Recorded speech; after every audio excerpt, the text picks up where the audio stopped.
மரம்தான் மரம்தான் எல்லாம் மரம்தான், மறந்தான் மறந்தான் அதை மனிதன் மறந்தான் என்ற வைர வரிகளை உச்சரித்து மேலத்தானியம் ஊராட்சி ஒன்றிய ஆரம்ப பள்ளியில் 3ஆம் வகுப்பு பயிலும் யாழமுதனாகிய நான் உங்கள் அனைவரையும் வணங்கி பசுமையும் பாரம்பரியமும் என்னும் தலைப்பில் என் உரையை தொடங்குகிறேன். இந்த இயற்கைக்கும் நமது பாரம்பரியத்திற்கும் ஒரு நெருங்கிய தொடர்புண்டு என்பதை யாரும் மறுக்க முடியாது. ஆம், நம் முன்னோர்கள் இயற்கையை நேசித்தார்கள். இந்த மண்ணையும் மரத்தையும் மலைகளையும் போற்றி பாதுகாத்தார்கள். காடுகளிலும் வனங்களிலும் வாழ்ந்த அனைத்து உயிரினங்களையும் பாதுகாத்தார்கள். எதையும் தேவைக்கு அதிகமாக வீணடிக்காமல் பயன்படுத்தினார்கள். இன்னும் ஒரு படி மேலே சென்று இயற்கையையும் சூரியனையும் கடவுளாக வழிபட்டார்கள். இதையெல்லாம் மறந்துவிட்டு இன்று நம் இயற்கை வளங்களை சுரண்டியும் காடுகளை அழித்தும் நம் பசுமையான பூமியை வறண்ட பூமியாக மாற்றி வருங்கால சந்ததிக்கு வறட்சியை அல்லவா பரிசளிக்கிறோம்.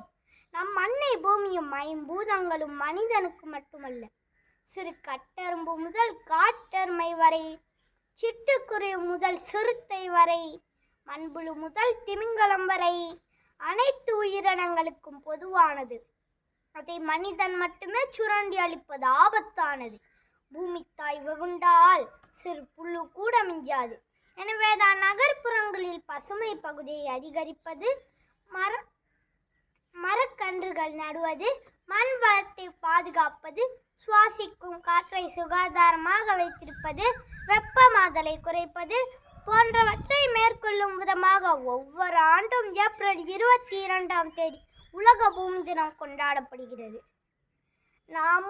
எனவே நாமும் இந்த மண்ணையும் மரத்தையும் சூரியனையும் நீரையும் பாரம்பரிய முறையில் வழிபட்டு நம் பசுமை பொக்கிஷத்தை பாதுகாக்க வேண்டும்.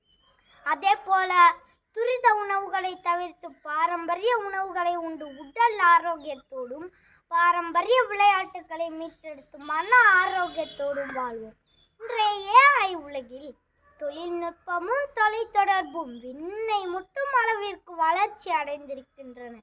உண்ணும் உணவில் தொடங்கி உடுத்தும் உடை வரை, வங்கி சேவை முதல் பொருள்களை வாங்கி குவிக்கும் சேவை வரை இன்று மொபைல் ஆப்புகளை அனைத்திலும் ஆட்சி செய்கின்றன. இவைகளையெல்லாம் தாண்டி நமது இந்திய நாட்டை இந்த உலகிற்கு அடையாளம் காட்டுவது நமது பாரம்பரியமும் கலாச்சாரமும் தான். எனவே நாமும் நம் பசுமையையும் பாரம்பரியத்தையும் இரு கண்கள் போல பாதுகாப்போம். காட்டு வளமே நம் நாட்டு வளம் என்று சொல்லி என் உரையை நிறைவு செய்கிறேன். நன்றி, வணக்கம்.